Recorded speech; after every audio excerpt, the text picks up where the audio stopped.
Le dossier requin continue d'opposer deux visions. Dans l'une, l'homme est placé au centre. Chaque fois que cela sera nécessaire, la province sud continuera à autoriser des opérations de régulation, a souligné l'institution par voie de communiqué le mois dernier. Elle a d'ailleurs montré un intérêt pour la commercialisation de certaines parties des animaux abattus. Cela ne sera finalement pas possible. Le gouvernement a récemment pris un arrêté pour l'empêcher, basé sur la Convention de Washington.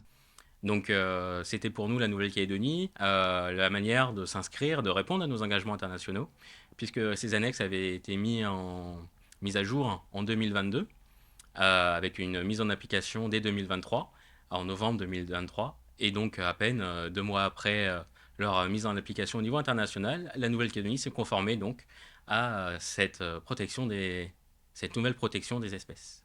Au-delà de la crise requin, ce texte est un moyen de défendre une autre vision de la gestion de l'espace marin. Selon le membre du gouvernement, la perception kanak de l'océan est un élément clé à prendre en compte. Par exemple, le dernier arrêté qui a classé 10% des eaux calédoniennes en zone de protection forte, donc en réserve naturelle ou intégrale, un très haut niveau de protection, qui empêche donc toute pêche, et pour les zones intégrales qui empêchent même l'accès. Ce travail-là a été fait avec les coutumiers, parce qu'il y a des considérations à la fois environnementales, mais aussi culturelles et coutumières qui ont été prises en compte pour protéger ces espaces. Donc oui, on écoute toutes les populations. Ça a été une décision, par exemple pour le parc, faite avec des scientifiques sur des données scientifiques, mais aussi avec des archéologues pour la donnée historique, mais aussi avec les coutumiers pour la vision culturelle de l'océan. Au Sénat coutumier, la vision du requin est sacrée. Jean-Yves Pouedy intervient régulièrement pour défendre la vision kanak, selon laquelle il existe un lien entre la terre, la mer, l'homme et le monde invisible.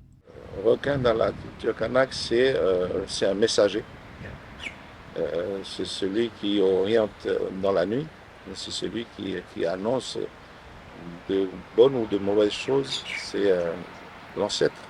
Ça démontre en tout cas euh, la fusion de l'approche culturelle kanak avec ces éléments de la nature. Parce qu'on fait partie d'eux. On n'est pas étranger à ça. Originaire de la région d'Aïdieu, il défend souvent sa vision du requin, son animal totem. On dit espèce ancêtre parce que totem c'est indien, hein, ça vient des frères d'Amérique du Nord. Mais on dit espèce ancêtre parce que quand on demande la lignée d'un clan par exemple, il y en a qui sortent d'un arbre, d'un caillou, d'un lézard. Et voilà, pour le requin, ben voilà, l'espèce ancêtre, c'est requin. Ce sont des gens qui se sont bon, reconnus, hein, parce qu'ils ont des fonctions qui les appellent à être en contact avec les mondes marins. Ces échanges leur permettent de se préparer pour les prochaines rencontres avec le comité de gestion du parc de la mer de Corail, mais aussi de préparer le séminaire international des grands fonds marins qui aura lieu en mars.